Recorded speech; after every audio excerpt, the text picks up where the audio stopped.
lónìí màá máa ṣàlàyé àwọn kankan fún yín báyìí ń kọ code ní èdè Yorùbá kì í ṣe code bẹ́yẹn lásán hardware programming tó jẹ́ pé ẹ lè fi control íńtánẹ́ẹ̀tì nǹkan ìmọ̀ ẹ̀rọ tá mọ̀ sí robotics ẹ káàbọ̀ sí code Yorùbá lẹ́ẹ̀kan sí. Nínú channel yìí a máa fi ṣe àlàyé bẹ́ẹ̀ ṣe lè kọ code. Púpọ̀ àwọn channel tẹ́tí rí ń ta bẹ́yẹn fọ́nrán tẹ́tí rí ń ta tó bá ṣàlàyé code fún yín.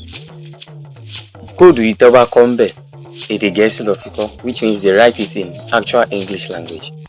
But yeah, I will introduce you. Màá fi hàn yín bẹ́ẹ̀ ṣe lè kọ code yín sí ní èdè Yorùbá tẹ́lẹ̀ tán iná. Mọ̀ ń pa ìmọ̀ ẹ̀rọ kí ni tani channel yìí wà fún?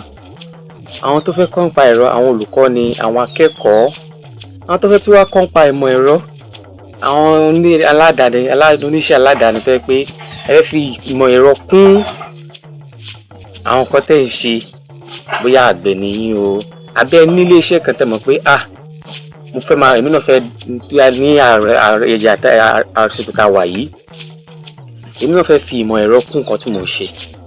Àmọ́ torí èdè tí ẹ̀mọ́ yín náà mọ̀ bẹ́ẹ̀ ṣe fẹ́ gbé gbà ẹ̀yin má ṣe yọnu, ẹ má ṣe wàhálà jìnnà mọ́. Channel yìí láti máa fi kún, láti máa kọ́ yín bó ṣe ń kọ code ní èdè Yorùbá láì ní nira rárá. Tẹ́yìn náà máa kọ́ bẹ́yìn náà ṣe máa kọ́ code fi fọ́nrán ránṣẹ́ káàkiri tẹ́ máa fi code ṣe ránṣẹ́. Tẹ́yìn náà máa tí mi máa dùn pé mo kọ́ nǹkan tuntun lénìí.